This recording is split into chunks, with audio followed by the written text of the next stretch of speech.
好，我们刚说4月2号，现在很多国家炒了蛋，然后原因是川普已经讲了，4月2号我要寄出的是对等关税。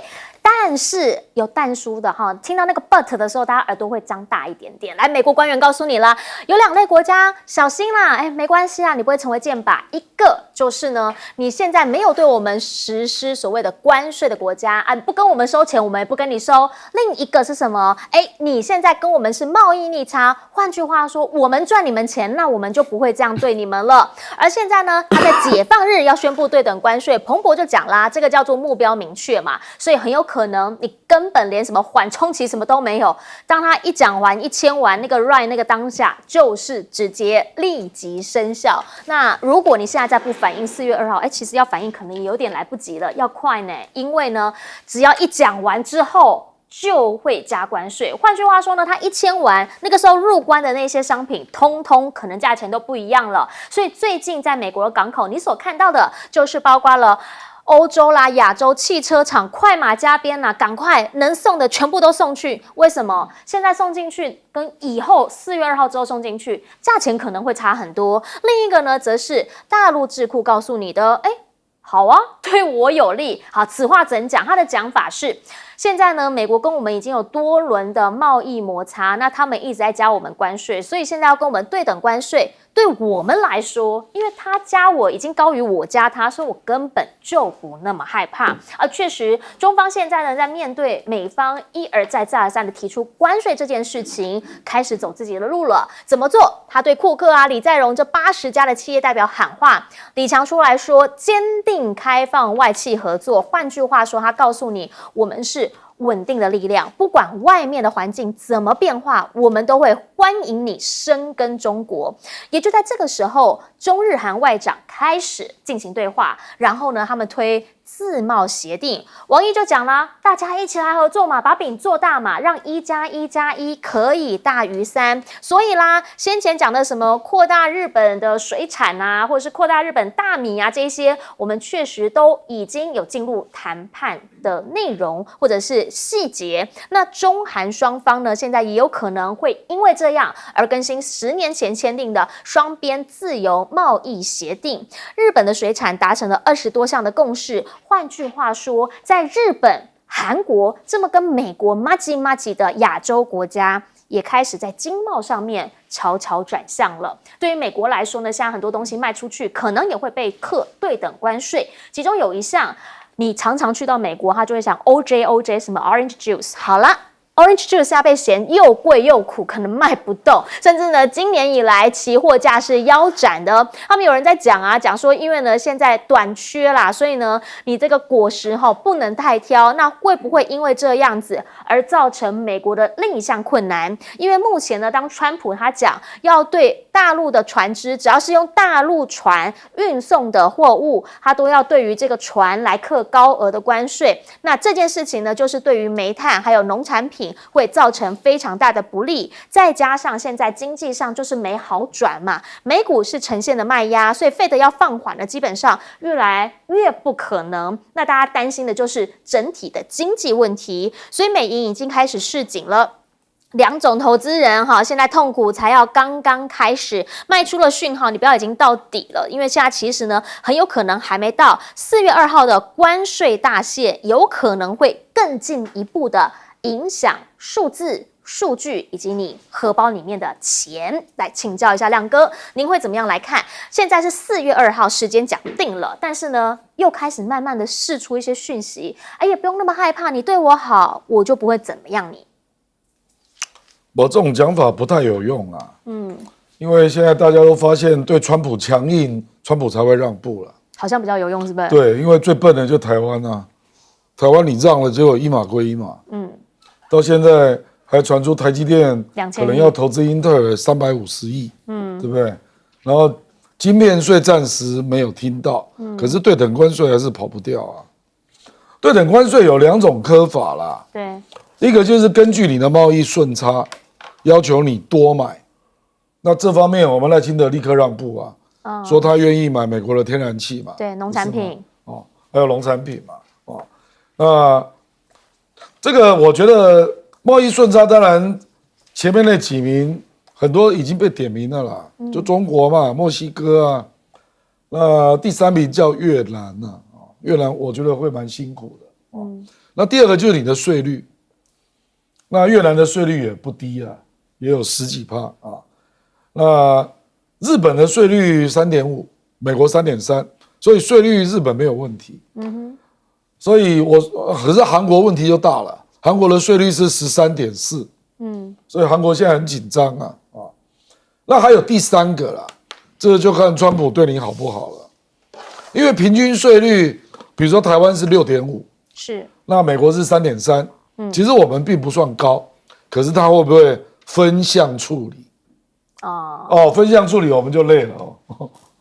比如说 B 国的汽车关税，请问是多少啊17.5%。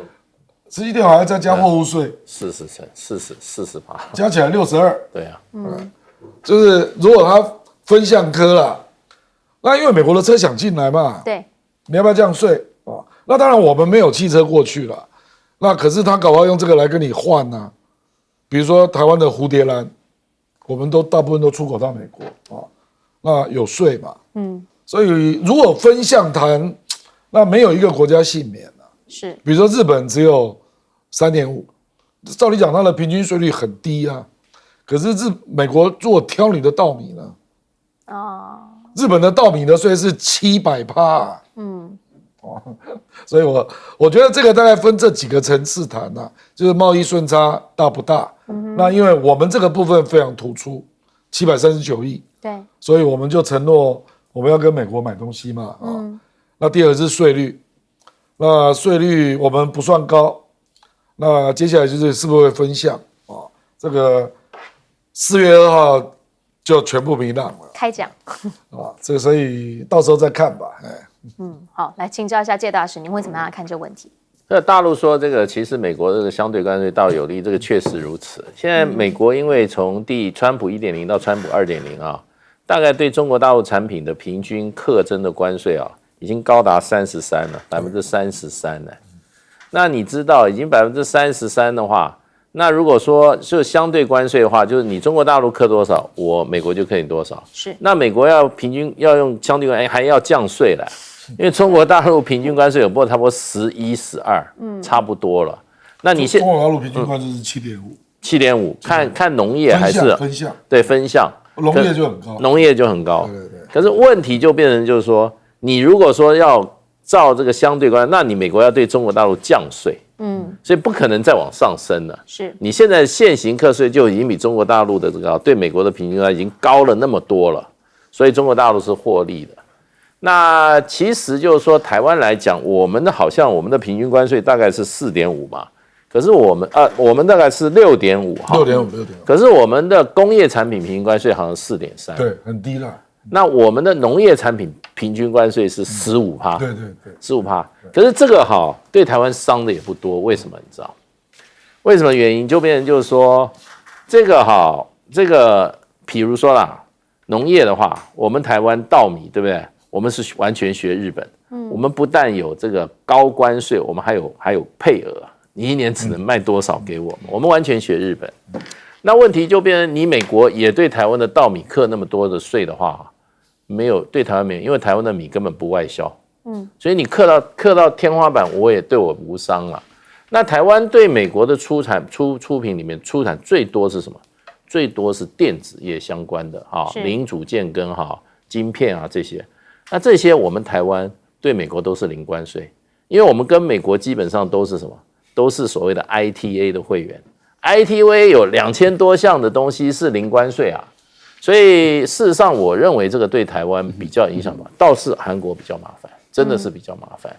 那日本的话，它几个就是说汽车产业比较受影响，还有这个汽车的你是分开课的哦。汽车你的这个整车是一个税率，你还有很多零组件，零组件那个东西日本还是有市场的相对的保护了。不过日本就让美国比较火大的，日本其实它不叫关税障碍，日本叫非关税障碍。日本的那个东西你要卖进去它的那个安全标准，然后那个环保标准，还有你生产过程的这种使用的这种能源标准都是很高的。让很多国家产品卖不进去。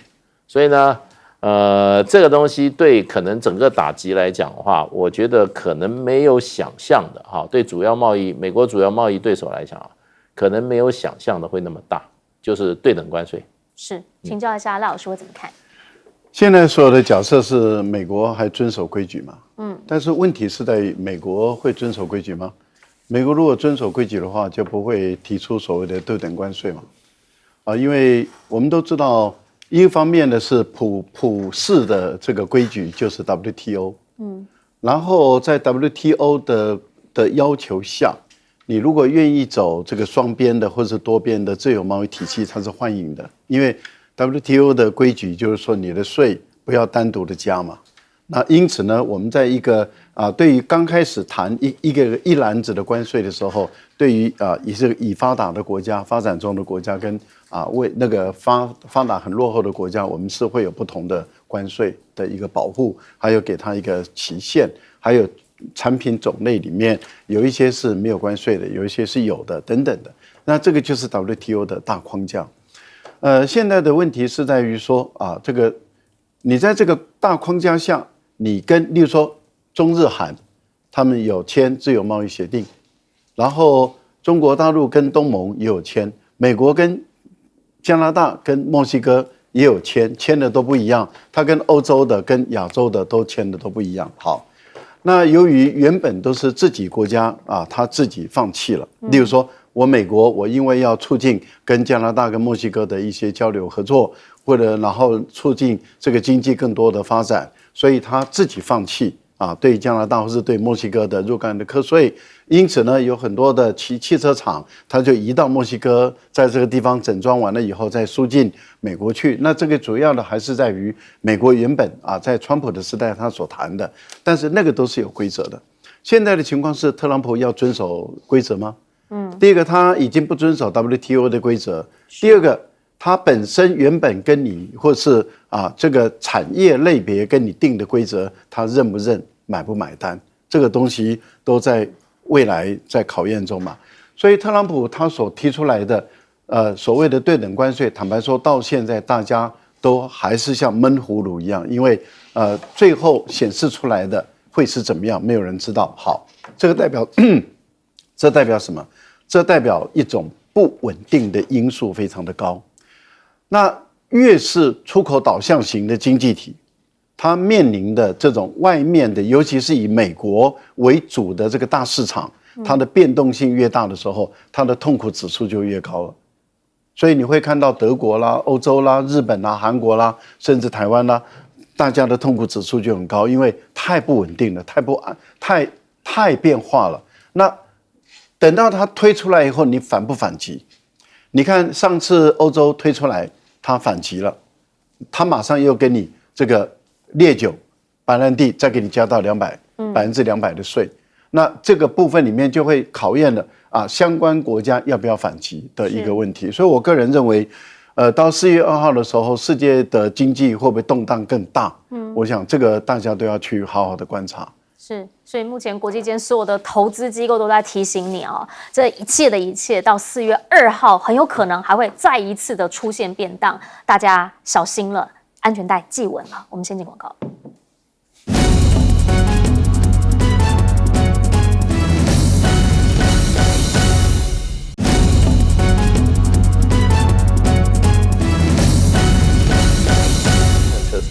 好的，你看到的是川普，他现在除了关税这个议题之外，还有哪一个议题特别上心？那就是俄乌战了。原因是因为呢，他自认跟俄乌总统的关系都很好而且我有办法去阻止普丁，你们谁有办法，对吧？那线下呢，最新的和谈进度曝光了，美乌谈完之后，美俄现在即将要磋商。那对于乌克兰这边，他是怎么讲的？他觉得说，很好我们努力让这个所谓的停战目标来实现。克里姆林宫佩斯科夫这边则说了，我们讲的是细节，提出大量细节需要解决，所以回过头来，所谓的细节是什么？是是要停火，我有一个前提存在，我要的是永久停火。一个时间点，4月20号之前有没有可能广泛停火？这件事情呢，说可能促成的就是在黑海这里的航行安全，有可能从南部这里开始。华府目前定了一个时间叫4月20，但做得到吗？原因是因为复活节前希望能够敲定这件事。那白宫当然是希望这件事情如果讲定的话，那对于川普来讲没有办法一上任就停，但这等于是先前的一个前行目标嘛。只是他们自己现在也说了啦，确实有可能不太可能这么一件事。泽伦斯基呢，现在一再的说，看起来就是俄罗斯这边他没有信心，他没有意愿，没有诚意嘛，所以他希望的是美国你向俄罗斯来施压好吗？他才是不要的那一个。但是克里姆林宫是怎么讲的？他的讲法是说，哎呦，你感觉好像你跟他很好，我告诉你，我跟他更好。因为呢，他们说川普跟普京的通话比公开还要来得频繁。那不就是说很多事情是 under table 在谈吗？这个真的是好的事吗？目前美国特使说了，两边谈的症结在哪里？瞧不拢的那个细节在于占领区的归属啦，也就是当俄罗斯这边只要我吃下来的，我都不愿意退。那俄方、乌方，你们到底彼此能接受的、妥协的有多少？川普的这个特使也说啦，泽伦斯基他也承认自己没有办法进入北约啊，甚至呢他还同意要举行大选。那如果说是这样的话，是不是在俄方这边的一些坚持，其实乌方有所回应？但是谈判是这样。一来一往，谁占上风，谁要的、谁咬的可以比较多。对川普来说呢，他要的是什么？他要的，是网络上面 New York Times 讲的，他要的是那个谢谢啦。他要坚持外国领导人必须要感谢他啦。我做的这一切，你就是要感谢我哈。希望盟友人对他呢都能够表达明确或者是隐晦的感谢。那其中呢，他其实在内阁里面，他也有开始要求要表达感谢。因为呢，比如说啦 ，Rubio 他就曾经发文讲啦，他跟谁说？他跟波兰外长讲说，你应该早点说谢谢。没有心链的话，乌克兰早就输了。那他们现在都已经到你们家门口了，所以一个接一个。这样子的一个川普风格慢慢在延伸，而大家讲的是 Rubio 为什么最近常常出来刷存在感的原因，是因为呢他跟马斯克不是那么合嘛。那先前呢就有讲他们两个人是不合的话还在吵架，川普就在旁边看。那甚至呢还传说呢 Rubio 他呢去唱 CNN， 这一些事情基本上大家讲的都是到底谁能够成为川普最相信的那个人。而回过头请教亮哥的是，到底相较于乌克兰或者是俄罗斯，川普比较喜欢谁？虽然他讲的讲法就是两边我都能沟通，两边只有我才能阻止。我觉得你刚刚讲到那个领土主权范围，乌克兰不愿意提方案嘛，还是一样啦，我还是卡在这里啦。我认为不加入北约那种问题早就结束了啦，因为加入北约又不是乌克兰能决定的，可是他的领土要让步多少？这个没有人敢说啦。你说你就是卖国贼，事实上我们去看雅尔达会议啦，雅尔达会议当年，事实上那个罗斯福后来对斯大林做让步，有关两个部分嘛，一个是波兰的东欧的领土疆界，对不对？另外一个就是国民政府啊，就中国的东北要让给苏联嘛。这两个，你如果把波兰跟中国找来谈，怎么会过？怎么会过？对不对？所以我觉得现在的麻烦就在这里，就是美国跟俄罗斯都有默契，都说乌克兰的领土一定要让。可是你把乌克兰找来谈，乌克兰为什么要同意？问题在这里啊。那雅尔达会议当年是怎么过的？就是美国、俄罗斯跟英国就通过了。那波兰你要不要吞下去？不然波兰事实上就已经被苏联打进来了。那苏联现在不就一样，同样在战争的上风。为什么苏联对东欧这么强硬？因为他已经打进去了嘛。所以我觉得有点类似啦，就是俄罗斯现在对他已经占上风的战争，是他丝毫不让。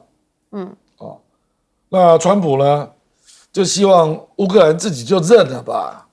那乌克兰不让，乌克兰还在幻想啦，他背后那个欧洲会整合好啊，到时候英法德加北欧多少还可以让他撑几个月吧。我认为乌克兰确实有这样的心理了，然后没有人愿意当卖国贼了，这也是事实嘛。是啊，所以这种领土方案到最后恐怕要由第三方来开口吧。可是我跟你讲，川普也不愿意开这个口。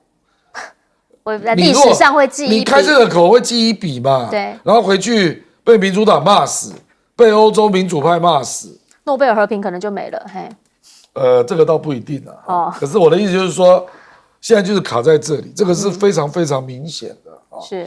那美国老是在算计，他可以得到的好处嘛？是啊，这个比如说这个连克里米亚盖那个观光的度假别墅都提出来了啊。连这个扎波罗热核电厂由美俄共管都敢提啊，然后连北溪2号天然气管美俄来共同兴建，这个也敢提，对不对？我觉得这个就是为什么会让人家看不起你呢？所以你就解决问题嘛，你先去捞后面的好处，然后真正核心问题你都不面对，所以你这样怎么可能会有结果？所以我讲白了啦，这个只可能有2种结果，一个就是乌克兰继续被挤压啦，就是美俄夹杀啦，是，就我不提供你军援啦，不给你情报共享啊，那俄罗斯那边就跟着打，因为我讲白了，这个战局目前如果俄罗斯从那个贝尔格莱德还有那个他打进去打苏梅啊，那这2个地方往下就是哈尔科夫了，对，那扎波罗热那个地方打上来就是德涅普罗。所以坦白讲，这个整个战局对乌克兰是非常不利的。就如果他打到苏梅的话，他往右边打就是基辅啦，那也很近啊。那其实大家就在想说，来，我想请教一下这个介大使，原因是因为到目前为止，就川普来讲，他有被传出说跟普京通话比公开还要来得频繁。那对比刚刚亮哥他提出的，其实呢，现在已经有很多的媒体提到了有一些细节的部分，大家就会想问，这些有暗盘吗？里面通通都是暗盘，这个外交谈判啊，要公开的部分都是少部分的。你要公开的话，事实上事情就难办了。最好是暗盘把它处理掉是最好。对，所以他事实上这个川普已经被普丁扫平了两大障碍嘛。第一个就变成就乌克兰要加入北约是不可能的啊，不现实。然后想要恢复2014年以前疆界不现实，所以现在就是疆界的问题。乌克兰的话，你越摆到台上来讲，越难了，越难。那很可能最后就是泽伦斯基就那你让我下台，对我不要做这个亡国这个割地赔款的这个国家领袖嘛。那最后我想也只有这个方式啊。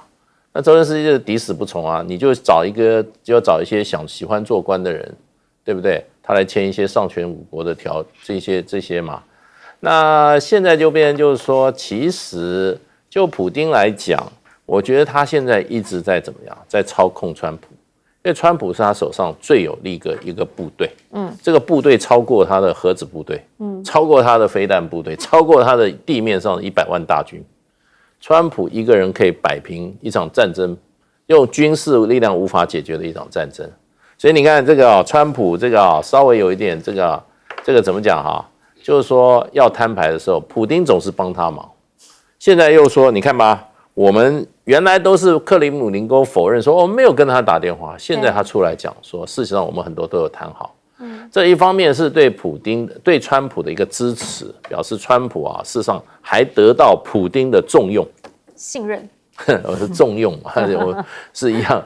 那另外一方面也给谁施压？也给泽伦斯基施压啊！你不要忘记川普是在我这边的，所以我觉得普丁他现在就是基本上是在打川普牌，他要川普呢去帮他冲锋陷阵，如果受一点挫折的时候他也可以及时给他一些安抚，跟对他一些支持。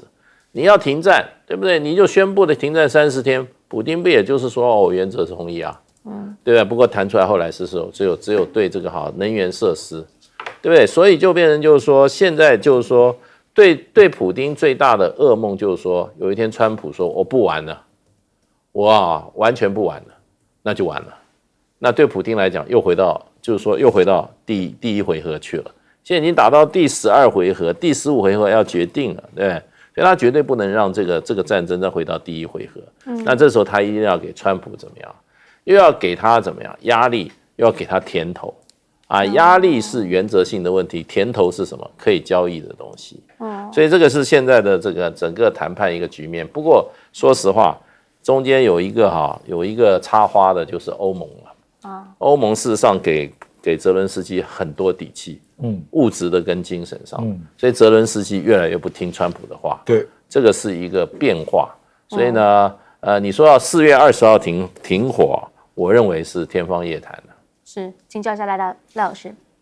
先谈一下这个美国的外交圈啊，是因为卢比奥是国务卿嘛，对，他外交部部长，所以应该是由他来去穿梭来主谈。可是很明显的，我们看到的是卢比奥他已经是核心圈的边缘人了，也就是川普的核心圈中，他是最不受信任的。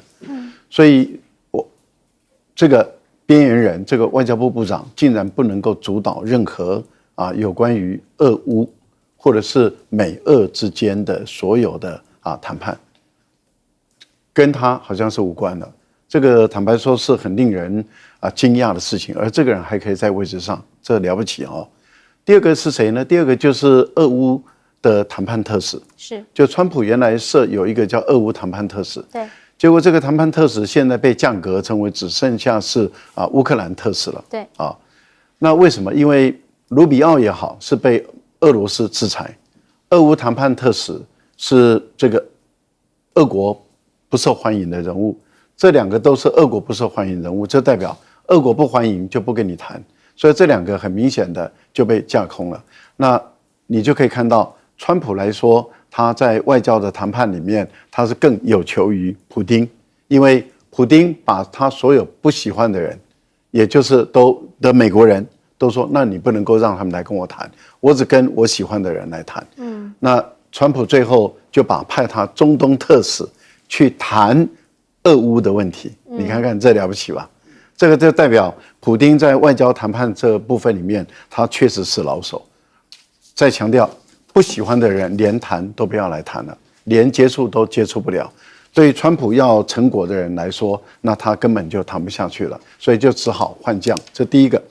第二个呢，普丁也已经很清楚知道川普要交易什么，川普要交易的就是稀土。那为什么川普对于稀土那么的在意呢？那就是代表大陆的稀土政策产生巨大的效果，美国的稀土的存量应该已经越来越见底了。所以对美国的军工企业的发展跟美国半导体、通讯企业的发展，没有这些关键的稀土，它根本都发展不起来。那已经影响到美国的这个国防安全、经济安全跟工业科技的发展。对于川普来说，一定要想办法去掠夺、获得这个稀土，所以稀土就变成是普丁的一个筹码了。过去还没有感受到这个乌克兰的稀土有这么高的价值，可以把乌克兰的领土都整个切割。结果泽连斯基的所谓的胜利计划告诉美国人说：“我有你要的稀土。”结果这个稀土却变成是普丁利用来跟川普交易的一个筹码，也就是乌东地区，因为大部分的有价值的军事价值的稀土都在乌东地区，而且是在顿涅茨克州这个地方占很大的一个比重。普丁就是说，在我的顿涅茨克州的占领区内，我们可以合作开采，可以合作开采。那在非我的占领区是属于乌东地区的话，那我可以成为一个非战争的交火区。那这样的话，对于川普来说，这个是有利可图了。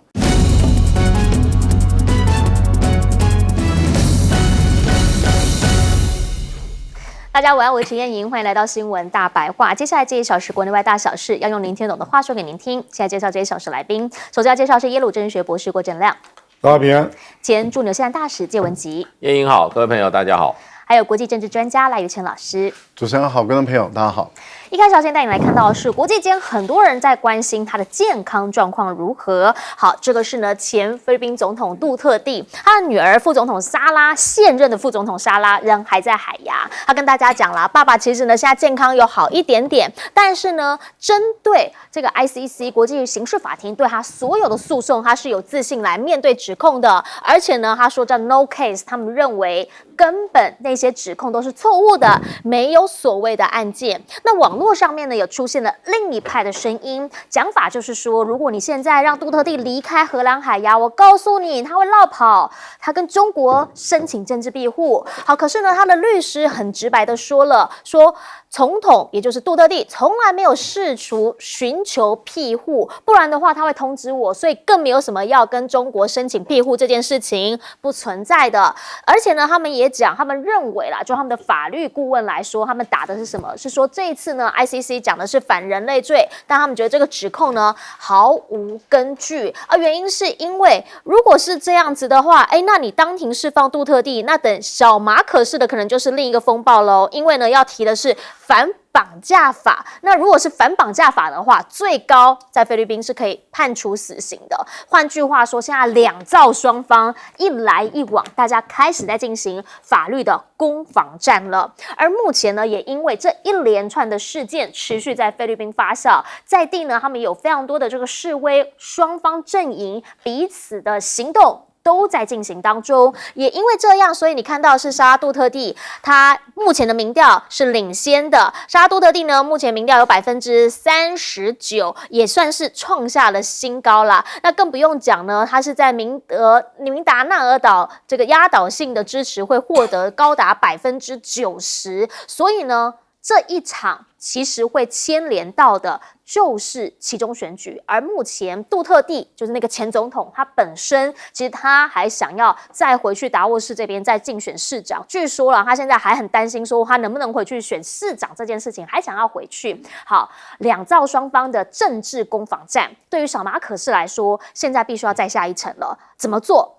找美国人来帮忙。传出啦，他有可能在2025的上半年去造访访问川普。如果进到白宫访问了川普之后，会不会这一切就有所好转呢？毕竟现在在国内的状况就是，连他的姐姐参议员姐姐都讲说，我跟我弟已经很久没说话、没联络了，因为在他旁边的人阻止我们交流。他目前挺的是什么？挺的是杜特地为什么没有在菲律宾受审，而是被送到海牙？这过程有没有什么不法呢？小马可仕呢，则是呼吁大家，必须要支持他的参议员的候选人。本来跟这个莎拉杜特地他们这边呢是一起在联盟的，现在拆开之后自立门户，但是即便要支持自己的候选人，却没提到姐姐，所以大家就说了，会不会姐弟现在也反目成仇？那目前的民意汹涌，大家在问的是小马可仕在等什么？其实呢，他们的总统府发言人一直在讲啦，说莎拉你要必须知道哦，你现在在海牙不回来，是不是你也在等一些政治效应？你在海牙喊要总统辞职，如果总统辞职的话，好到谁？他想问的就是莎拉，你的政治算计，其实大家要看清楚。所以讲来讲去都是政治算计。南海问题上难道就不是吗？马尼拉现在要再一次的就南海问题将北京告上法院，那大家都会讲啦，那这一些呢，撞到这当中没有任何的政治因素吗？美菲要进行进一步的肩并肩军演，将领也放话是要让中国彻夜难眠。这边对照上一则新闻，其实在地狱上头的政治力角力更所看见。来请教一下亮哥，您会怎么样来看？对于杜特地来说，他现在呢真的就是拼一把了。那当然健康状况，他女儿说有所好转，但是他力拼的是我根本没这件事。我觉得他不太可能申请庇护啦，因为他是要帮他女儿选上总统啊，而且5月12号就是期中选举嘛，对，那个所有的议员都要改选。你这个时候怎么可能跑去申请庇护？那大家都不要玩了，对不对？所以我觉得这个就是他的政敌在造谣啦。是其实未来还会有很多谣言呐。这个，那当然小马可仕，我认为他是一步错，后面要再怎么挽回难度都蛮高的啦。比如说你又去玩旧招，要再搞南海仲裁吗？那个根本中国大陆就不接受，那你去告也不会有结果啦，因为你不能执行嘛。那菲律宾老百姓，因为南海仲裁那是很早了，大概2015年啊，是那一路这样走下来，也没有看到菲律宾得到什么好处啊。因为时间已经够久，大家就会看得比较清楚了。就说，你本来小马可仕，你本来一上任还第一个首访中国大陆了。对。你本来抓到了经贸的先机，那后来自己就都没有再弄嘛，就全面转向美国嘛。那当然很多人怀疑是他个人原因呐，包括他们家族在美国的诉讼还有财产问题。可是没有办法，因为菲律宾这个地方就是亲美派、反美派，亲美派至少有40%以上了，至少跟韩国一样，其实韩国也是一样，所以尹锡悦还是有基本支持者。对，那这个明达纳尔也你也不能高估，因为明达纳尔的人口大概是2400万，吕宋岛人口是6200万。吕宋岛小马可仕他的本地。对，可是不是只有小马可仕啦，对，好几个家族啦。对，那所以我的意思是说，沙拉也不能玩得太地域主义啦。OK， 不然你这样也选不上啦。所以当然他那个明达纳尔他们家大本营嘛，9成支持对，可是那个历来都不是菲律宾的主要的经济区啦。所以你无论如何还是要得到首都周边的支持啊，是不然杜特地当年卸任也不可能民调到8成嘛，对不对？所以我觉得这个大概这个没有办法，就是要步步为营啊。那亲马可仕，我跟你讲，菲律宾的英文报纸大部分都是亲马可仕的。好，那有当地的语言的报纸，大概就比较亲杜特地了。那你就说哪一个是主流，这个就很难讲啊。那如果利用经脉，那小马可仕经脉肯定比你强的嘛，所以你一定会遭遇到很多声音啊。可是重点就是，我觉得原来的那个批判的路线还是正确的。第一个，菲律宾是主权国家，是为什么不可能够在菲律宾国内自己来审理？我觉得这一点是绝对说得通。是，所以连小马可仕的姐姐都跳车啊，就觉得菲律宾的主权尊严应该要顾及吧，所以我认为杜特地还是要选一个时间准备回来了，只是荷兰愿不愿意让他走，现在我看菲律宾政府了，我讲小马可仕应该要想方设法去跟荷兰海牙法庭让他回来。你是说在5月期中之前是不是？更早啦，更早啊，更早啦。如果拖到4月底再回来，那你就完蛋了。因为这个就好比我们当年那个许信良在桃园机场造个势啊，然后到处站台啊，菲律宾就是这样的社会嘛。他民粹很强的，是。那政治常常会压过法律，你知道吧？他就是这种地方啊。那它确实有很多因素啦，家族因素、地区因素，亲美、亲中各有力量啊。可是有一些就是基本的啦，就是菲律宾是主权国家啊，为什么杜特地不能在菲律宾审理？我觉得这一点一定是多数支持的。不然你可以去问一下隔壁那个常常审判总统的那个国家嘛，你去韩国取经嘛，对不对？韩国人可以教你啊，怎么审理总统啊。所以这个没有理由交给国际刑事法院。那第二个我也跟大家讲过嘛，就是这个它基本上还是一个人情社会啦。是。那杜特地让老马可仕可以归国，得到盛大的国葬，那你怎么对人家？所以这个就是这个叫什么？人情义理了，恩将仇报了，这个对杜特地家族是有利的啊。是，可是我觉得两个大的都要抓住了，一个就是我们的主权尊严呢，那做人的基本道理呢，那这两点我觉得小马可仕都相当不利，所以为什么沙拉杜特地，我记得大概在10天前，他的民调是29。到现在39了，爆冲那小马可仕民调就是20左右嘛，那再这样继续下去，不妙了。哦，确实哦，现在两派就有不同的说法，几个时间点给大家参考。就是呢，如果在 ICC 的国际法庭这一边，他们说4月之前，你必须杜特伊阵营，你要把所有的这些形式，比如说你有些证据啊什么的，你必须要交上来。那会不会那之后呢，就是一个可以谈什么时候回家的时间点？不知道。另一个呢，则是5月的期中选举。所以现在我们看到另一个时间点叫做今年上半年，那不就是6月之前吗？小马可仕说他有机会进白宫。想请教一下介大使，您认为这当中在政治的角力上面，是不是时间点上面大家都在算？对，大家都在盘算。这个我看今天菲律宾的英文报纸都在登的头条，就是小马可仕可能要在6月跟进白宫见川普，是，那么大量在宣传。另外，最近这个菲律宾报纸有关这个南海冲突的事件啊，又开始比较大的报道。我想这个都是在怎么讲呢？都在支持马可仕，这些都是对马可仕比较有利的啊，比较有利的。那我看菲律宾新闻报道，最近又有一篇报道说啊，这个有1-2个参议员，还有一些所谓的部落格的这些网红人士参加了一个由中国大陆所赞助的支持杜特地的一个研讨会。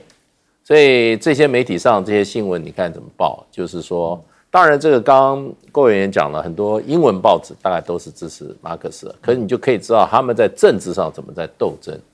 那另外一些前2天这个美国马尼拉的这个英文报纸也报道说，杜特地要过80岁了生日，他这次要在海牙来过，说他的前妻3月28号，对，3月8号，他的前妻跟他现在的 partner 2个都要去帮他过生日。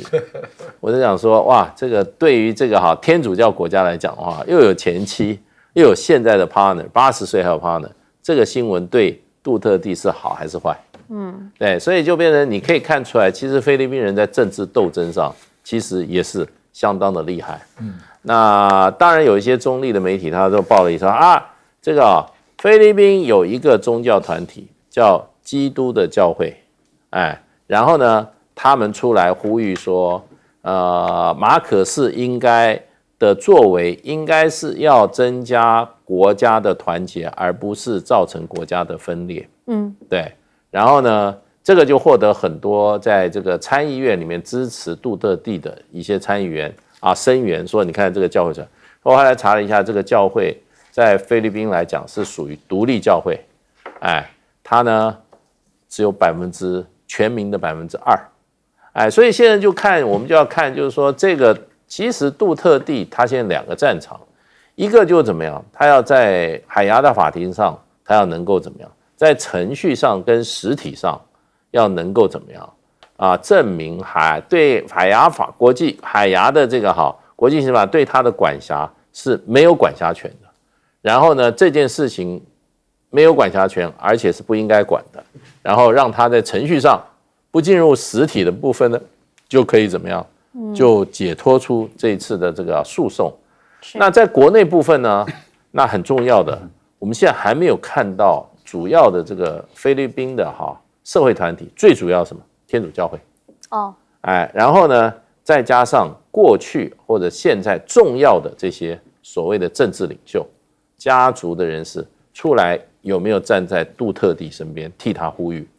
然后还有一个就是国会里面的声音，这些都是很重要的战场那可是就是说，对于杜特地来讲，他这个虽然曾经当过总统，可是他的出身是属于南部的民达纳奥，在广大的吕宋岛这个势力里面，他可能还是趋一点劣势。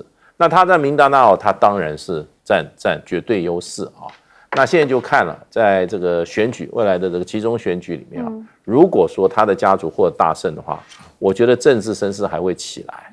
要不然的话，他这个整个的这个一个所谓的一个政治斗争他现在看起来并没有占到太多的优势。是好，虽然说是菲律宾国内哈，就是2位总统，一个前总统，一个现任总统，彼此之间大家觉得政治角力，但后面大家讲的都是那个中国跟美国，大家后面所看到的，你可以说影子也好，可以说他后面的藏镜人也好，因为呢，现在美菲他们的这个肩并肩，它会在4月21号到5月9号进行，然后同时呢，发现规模是历年之最，实弹演习之外，美菲、澳、加、法、日、韩、英，通通都会来，剑指什么？剑指中国。意义不大，效果也不大啊，因为肩并肩的一个作战演练啊，如果就以战区来说，那解放军的南部战区是足够可以覆盖整个菲律宾，还有就是说所谓的多国的联军啊，因为这些联军基本上来说不可能真的是为了菲律宾来跟中国大陆作战啊，所以我们会觉得说他们只是来壮声势，好像表达说它的存在。但是要能够产生效果，我觉得他们的力量跟解放军的南部战区比来说，那还差距太大了。所以我个人觉得，肩并肩的这样的一个军演，对中国大陆不会起很大的一个震慑或者是威慑的这样的一个作用。我觉得效果不大。有关于这个联合国的海洋法庭就是所谓的海洋法庭，它本身是仲裁法庭，它并不是一个所谓的法院，它就是一个仲裁。一般来讲，在国际法里面那要接受仲裁，它本身要能够有效，一定是双方都愿意接受仲裁。那这样的话，这个法庭的仲裁结果才会有效。可是如果有一方他拒绝接受的话，那基本上这个仲裁庭是无效的，因为仲裁庭不能够高过一个国家的主权。所以我觉得本来这个联合国的这个海洋法庭，它要对于当时的这个南海的一个仲裁案的时候它本身就是一个不合法的。我举个例子，他也把我们的太平岛仲裁为说不是一个岛屿，是一个礁，这个就是一个明显脱离事实了。所以这已经闹了一个全世界最大的笑话。是，可是你会看到，就是说，在过去以美国 USAID 为主导的认知作战里面，他就动员美国跟西方的舆论来把这个不具有仲裁力也不具有约束力的所谓的联合国的海洋法庭，把它的所谓的调查的给我拉到很高。而且大家也都知道，当初这些仲裁法庭它就是一个日本的法官来牵头，而且他租用的是这个仲裁法庭的办公室。后来联合国的仲裁法院都说他们本身不具有法律效力，他也不能代表仲裁法院，因为他们是这些法官在下班之后拿钱。那所以杜特地才把他们的这个丑闻摊开了。什么丑闻呢？也就是菲律宾拿出3000万美元来培养这些法院的法官，那个法官都拿钱，他们也都承认都拿钱了。所以我觉得这是一个国际间最大的笑话。但是你看，当 USAID 退场了以后，美国之音他们不再讲了以后，你看欧美的受这个 USAID 资助的这些媒体就很少在谈这个事情了，很少在谈这次的仲裁案。这代表什么？一直在养这个案子。所以我们看到了，就国际之间所谓的新闻，其实很多的时候，那个新闻也是在认知作战，它不叫新闻，它是认知作战的工具。确实有的时候呢，你在网络上面你搜的新闻，或者是你搜到的资讯，也许呢你可以搜更多试看不同的关键字，那你也许就会得到完全全然不同的面向。那我们当然还是鼓励大家嘛，试读媒体，我们多重面向，特别在看国际新闻的时候不要偏颇，原因是因为这个世界上 G2 2个大势力，现在呢好像隐隐约约感觉正在对抗当中，特别4月关税战快到了，等等回来就来讲。